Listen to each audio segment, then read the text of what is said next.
The moment you pry off your car's dashboard trim, you face a brutal crossroad. You want better sound. You want modern wireless tech.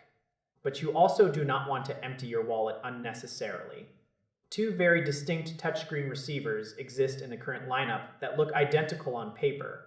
One is a high-performing, everyday upgrade. The other is a flagship powerhouse meant for the absolute obsessives.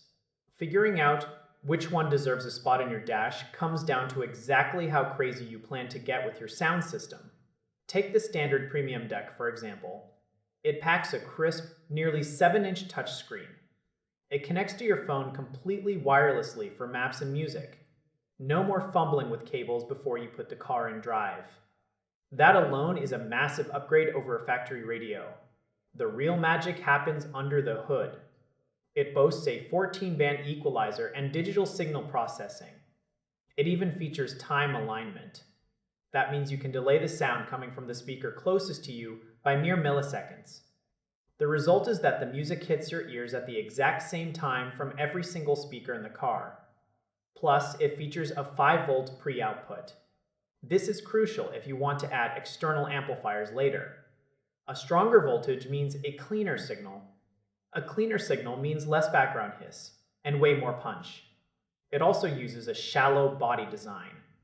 That makes stuffing all those wires back into the dashboard 100 times easier. For the vast majority of drivers, this deck feels like a total revelation. Then we have the elevated standard model. This is the true heavy hitter.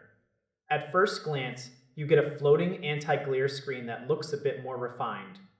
The real differences are entirely hidden inside the chassis. This unit is engineered specifically for hardcore audiophiles. We are talking about high-grade capacitors and gold-plated output jacks. The internal circuitry is heavily shielded. It is strictly optimized to eliminate interference. It takes that exact same 5-volt output concept and purifies it to an extreme degree.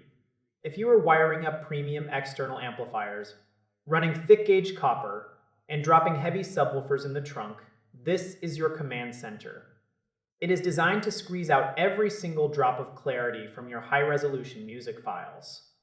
That level of perfection comes with a steep price tag. The flagship model asks for significantly more money up front. You are paying for premium internal components. You are paying for acoustic prestige. So you have to ask yourself a very simple question.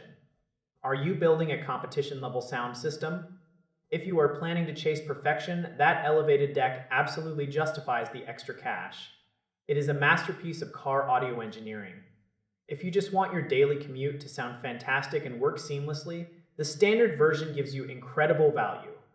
You get all the essential wireless features. You get plenty of tuning power. You get massive audio improvements without blowing your entire budget. The choice really depends on how deep down the audio rabbit hole you actually want to go.